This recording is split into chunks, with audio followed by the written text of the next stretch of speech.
morning guys. So kagigising ko lang. Ginising ako ng area manager namin kasi may nasirang equipment sa site. So Saturday ngayon, day off ko dapat, pero yun, urgent, kailangan gawin or palitan. Kaya yun, kailangan kong pumunta ngayon sa branch para umuha ng bagong equipment at isend or dalhin sa kung saan yung location ng customer.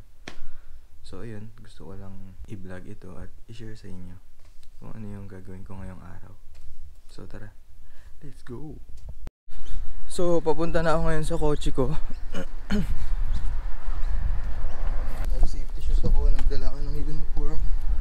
So sa mga ganitong case, no choice talaga yung area manager ko. Kasi ako lang naman yung malapit yung bahay sa branch namin. Around 7 kilometer mula dito hanggang sa branch. So, yun, dito na ako sa kotse. Medyo malayo yung pinagparkingan ko kasi walang space doon. So lumakad pa ako. Painit lang tayo ng konti. Tapos yun, punta na ako sa branch. Sakto to kasi wala naman akong ginagawa eh. Tutulog nga lang ako kanina. Ginising lang ako ng area manager ko, tinawagan ako. Tapos nagulat ako, kala ko may problema.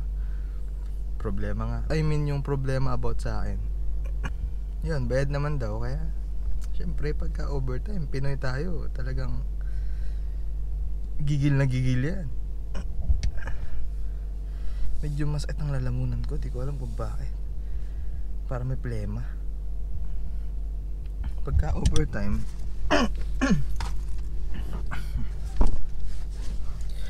maasahan mo lagi ang mga Pinoy dyan. Gigil na gigil pumasok ang mga Pinoy pag overtime. Kaya yung tinawagan ako ng area manager ko, pagsagot ko, hello, good morning.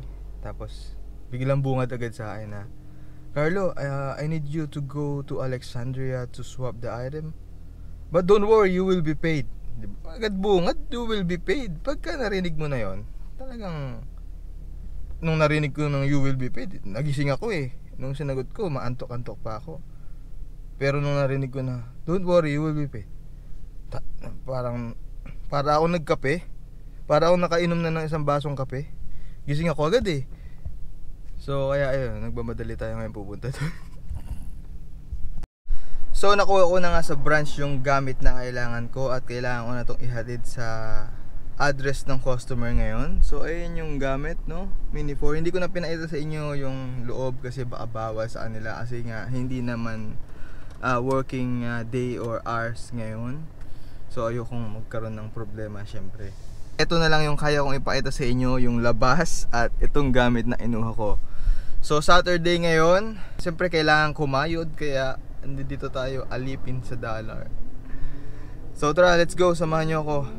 Pipilitin ko na kahit papano maipakita sa inyo yung itsura ng site kung saan ko hahatid hanggang sa matapos. So tara, let's go. At ito na nga, tinatype ko na itong address. Buti na lang nag-safety shoes ako at site ito. Hello, good morning. This is Carlo from Kenhards Harlipin Ship. I'm going to your address to swap the Mini 4.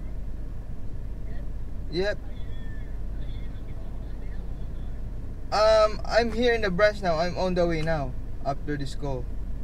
I'm going now. Yeah, I'm going now after this call.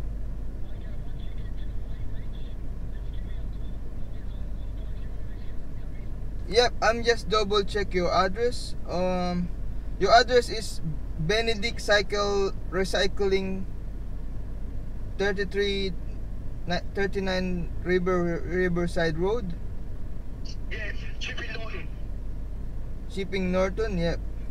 Yeah, that's the one. Alright, so when I get to the Riverside Road, I will call you? Yes. Just come in the door, gate A. Yeah, driveway A, and then call me once you park up in driveway A. Driveway A. Yeah, Correct. correct. Alright, I got it. Yeah. Alright, I'll see you soon. Yeah, see you. Bye-bye. Bye. Ganun makipag-deal, bro. Ganun makipag-deal. So, ayun, tinawagan ko na yung customer at kinonfirm ko na yung address niya. Tama naman, eh baka mali itong binigay sa akin. At the next light, turn left. Ang ganda ng araw ngayon. Sarap mag-beach at makita ng mga beaches. Go na! Ano bang hinihintay? Di-deliver pa ako eh. So dito na ako sa site. Construction na parang pabrika to. Puta na guys, di man lang ako tinulungan ng OC. Ang bigat-bigat. So ito na yung equipment na kinuha ko. Bigat. Galing dito yan sa site nila, construction site. Di ko alam kung pwede mag-video dito. Pasimple lang to.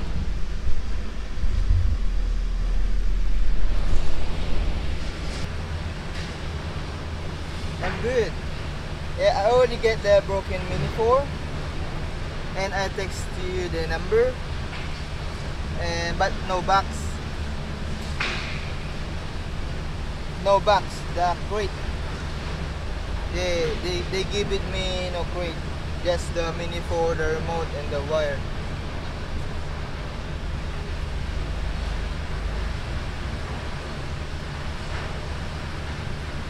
Yep.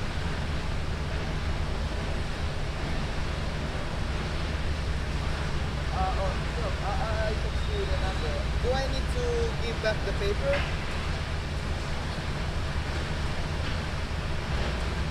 Alright.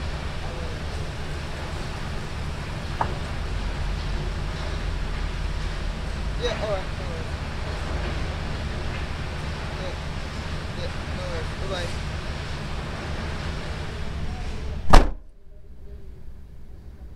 Ginaguide niya na ako palabas.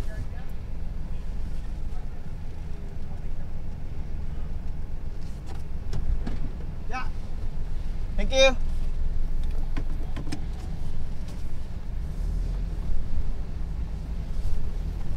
Init po talaga guys. Ang dumi dito ang alikabok ng kotse ko.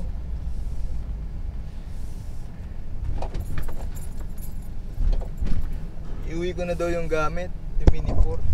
Ayun na ang bigyan ng code papasok sa branch. Yun. Natapos na-deliver ko na yung dapat i-deliver. At babalik na ako ngayon sa bahay. Or magmimerienda muna ako kung saan may fast food na malapit.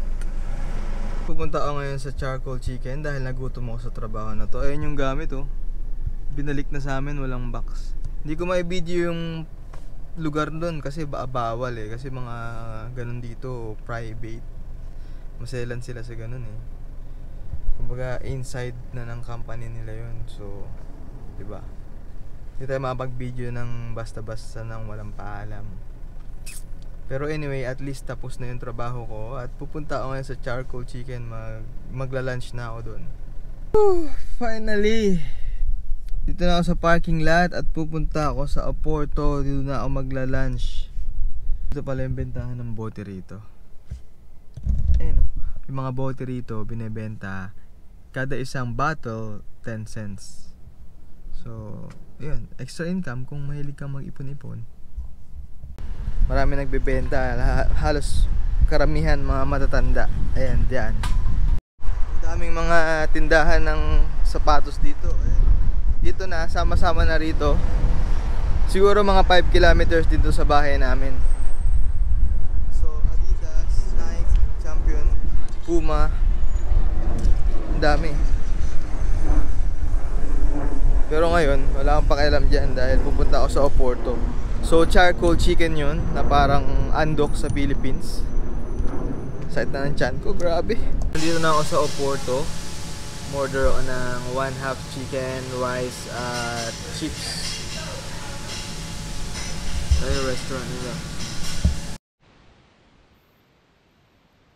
So ayan, dahil sa katangahan, nakalimutan ko, hindi pala nakasaksak itong microphone ko, kaya walang sounds itong video na to. Yeah, makikita nyo lang ako dyan kumakain at yan tinitira ko yung manok. So yung flavor niyan, lemon chili. So para sa akin, ito yung the best na charcoal chicken dito. Kung sa Philippines andoks or chokes to go dito sa Australia or sa Sydney.